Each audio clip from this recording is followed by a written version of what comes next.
At first, I was angry at the people around me because I couldn't understand why they would treat me differently. Even my own family looked at me differently. I was changing as a person and I didn't even know it. I had found that I was 18, so I thought I could do whatever I wanted.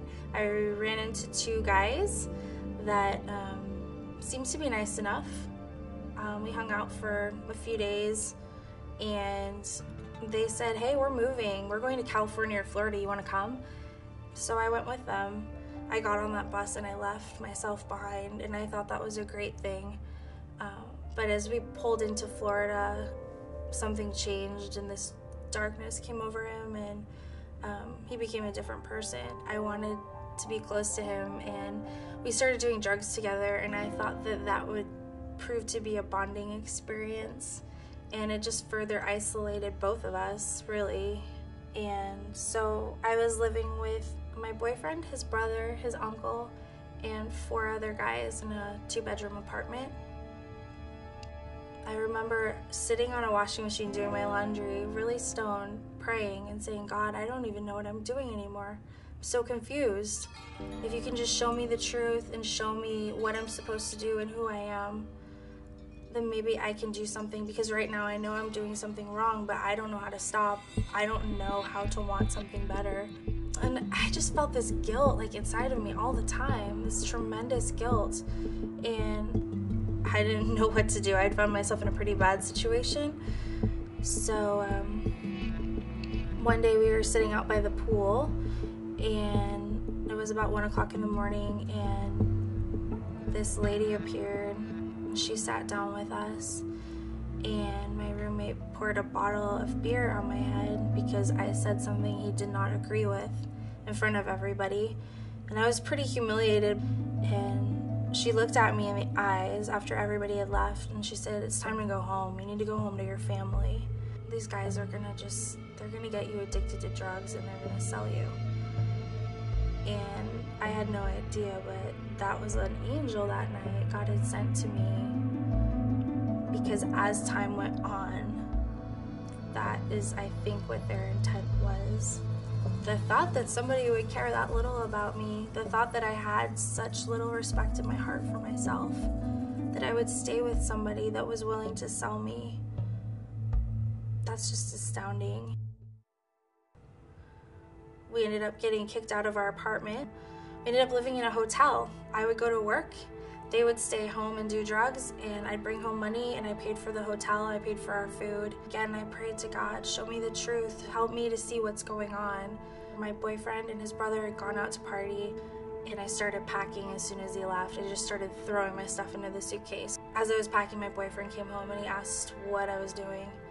And when I told him, he wanted me to stay, not because he cared, but because his meal ticket was leaving. He said, "This is your fault. This is your fault." And I was already laying on the ground, and he kicked me, and I just remember grabbing my wallet and running. I ran up to somebody's room, those 3 flights of stairs above, and I remember just collapsing in the doorway, and this guy brought me in to his hotel room, and I just shook uncontrollably the whole night. My parents were kind enough to come get me from Florida. They picked me up, and so I flew back with them, and I was back in Washington by December.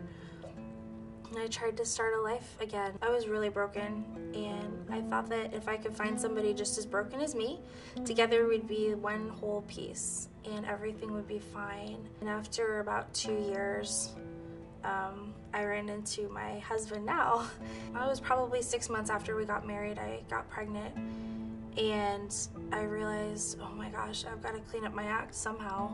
Even though I wasn't using drugs anymore, my mind was just so messed up, and I still had so much self-destructive behavior. And I had my daughter, and I remember looking at her beautiful little face, saying, "God, why did you curse her by giving her parents like us?" It's interesting how we deceive ourselves, and we try to be people we're not. I ended up getting pregnant again, and at that moment I realized something had to change, because the life I was living wasn't sustainable. I couldn't be like this forever, and the legacy I was leaving for my daughter was garbage. And the only thing left to turn to was God. One day, my mom invited me to an Easter production at her church. For some reason, God was able to connect with my heart, and I just remember crying. And it wasn't like I changed immediately, but it was like I finally decided that I had to let God in because I wasn't going to survive without him. And he just kept opening me up more and more and more. And I just kept coming back to church because I wanted to know more about him. There's something greater than what I can see.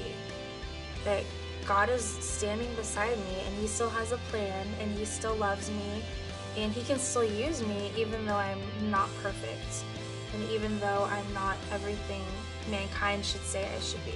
He's opened doors in my heart and in my mind to see things differently. I see people differently now. People aren't just stepping stones for me to get to where I want to be.